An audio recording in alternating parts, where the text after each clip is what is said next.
picture this. You're standing at the stove, right? Just stirring a pot of pasta sauce. Yeah, a classic Tuesday night. Exactly. Mm. And at the exact same time, you are furiously typing out a response to an urgent work email with your other hand. Or maybe, I don't know, maybe you're sitting on the couch supposedly having this quality movie time with your partner. Right. The TV is on, the popcorn is there, but your eyes are just totally glazed over. Yeah. Because mentally, you are 100 miles away. You're outlining a presentation for a 9 a.m. meeting tomorrow, and you're just worrying about what your boss is going to say. Yeah, you are physically occupying one space, but cognitively, your brain is fully, entirely clocked in at the office. Yes. And the friction between where your body is and where your mind is, it creates this immediate underlying exhaustion. And that exhaustion is really the defining feature of the modern relationship. Like you are trying to do everything, be everywhere, and just be everything to everyone all at once. Which is impossible, right? Completely impossible. So today we're doing a deep dive into how to stop that slow drain.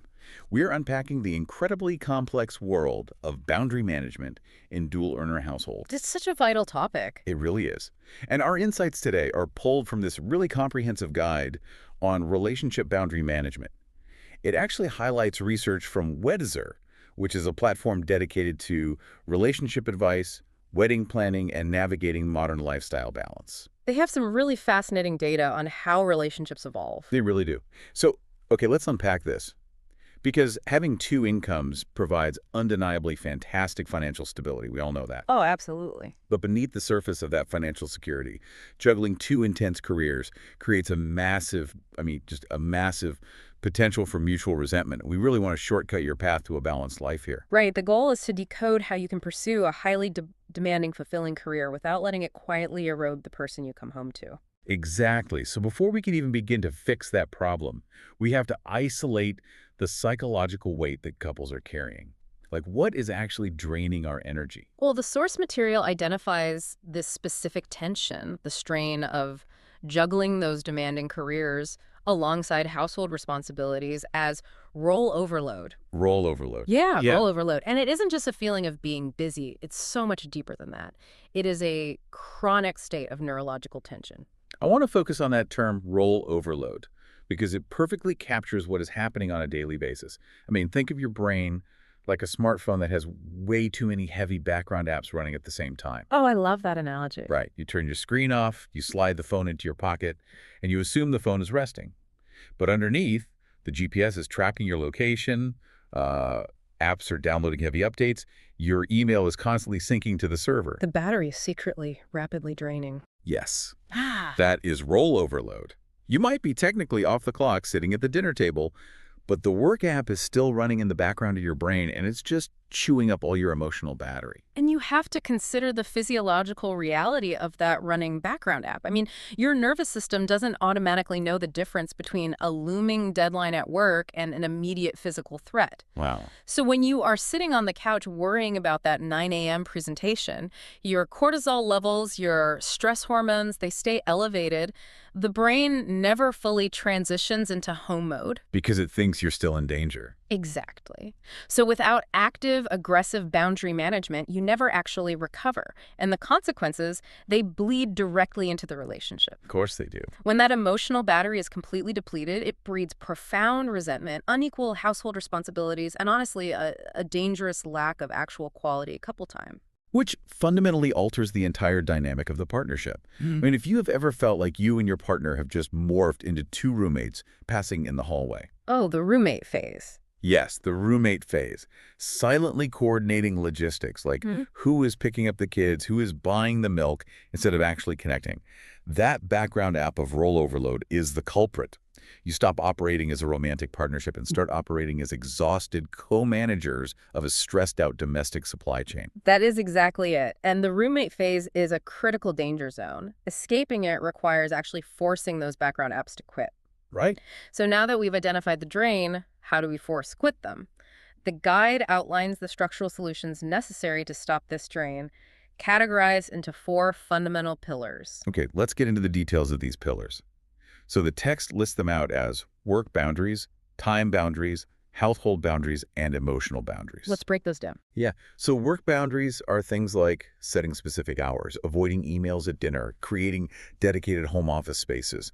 Time boundaries are protecting regular date nights, planning vacations in advance, safeguarding personal relaxation time. Which are all crucial. Right.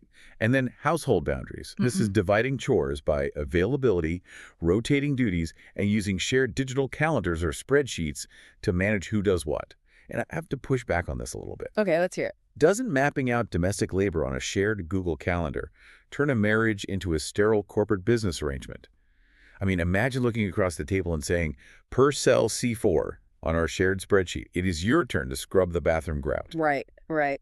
How is that in any way romantic? What's fascinating here is that we culturally equate spontaneity with romance. Sure. We want to believe that love means things will just naturally flow, but the reality of a dual-earner household is that unclear expectations are actually the ultimate romance killer. Okay, I can see that. If there is no explicit system in place, household tasks default to the person who simply can't stand the mess anymore, or the person who just happens to walk through the front door first. And that person then carries the silent anger of having to do it. Exactly. And beyond just doing the physical task, they carry what psychologists call the mental load. This is such a crucial concept. The drain isn't just the physical act of taking out the trash. Right. The true drain is the cognitive burden of project managing the house. It's noticing the trash is full, remembering what day garbage pickup is, delegating the tasks. Oh man, the project management of the home is exhausting. It is. So when you formalize household boundaries with a calendar or a chore rotation, you completely eliminate that mental load. You reduce misunderstandings and you remove the slow-boiling resentment of unequal labor. That makes total sense. Knowing your partner is reliably handling their share frees up the cognitive space required to actually feel romantic, because you aren't staring at them during a date night wondering why they ignored the overflowing laundry basket. So the spreadsheet isn't supposed to be the romance. The spreadsheet is the firewall that protects the romance. Beautifully said, yes. Okay, that makes me feel a lot better about the chore roster. Yeah. Now let's look at another pillar, which the text emphasizes as incredibly vital but frequently ignored, and that is emotional boundaries. These are so important. Because we talk about work boundaries, right? Yeah. Creating a physical home office or setting specific hours. But emotional boundaries are completely invisible. They are invisible, but their impact is immediate. Giving your partner a buffer is a big part of this. A prime example from the text is implementing stress recovery time. Stress recovery time. I like the sound of that. Right. When two people are fighting high-stakes battles at their respective jobs all day, they come home neurologically fried. Emotional boundaries mean recognizing that the second your partner walks through the door after a brutal commute is not the moment to launch into a heavy discussion about mortgage rates. Or complain about the broken water heater. I want you to think about that for a second. Think about the last time your partner walked in the door. Did you give them a 15-minute decompression window, or did you immediately hand them a problem to solve? It happens so often. Because if they are already flooded with cortisol from the workday, handing them an immediate domestic problem doesn't just frustrate them, it transfers your stress onto them. And they have zero capacity to process it. Zero. Giving your partner personal space to decompress is an act of profound respect. It also involves practicing active listening later in the evening without immediately jumping in to criticize or fix their work problems. Oh, the fixing.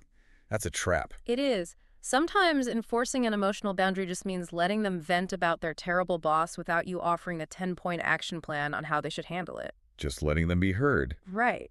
And if you don't build these emotional boundaries, the other three pillars for work, time, and household boundaries, they will inevitably collapse under the emotional weight. Yeah, I mean, you can build all the beautifully color-coded chore calendars you want, but the minute you snap at each other, because you're both overwhelmed, the whole system shatters. Exactly. So we have the blueprint of the 4 pillars.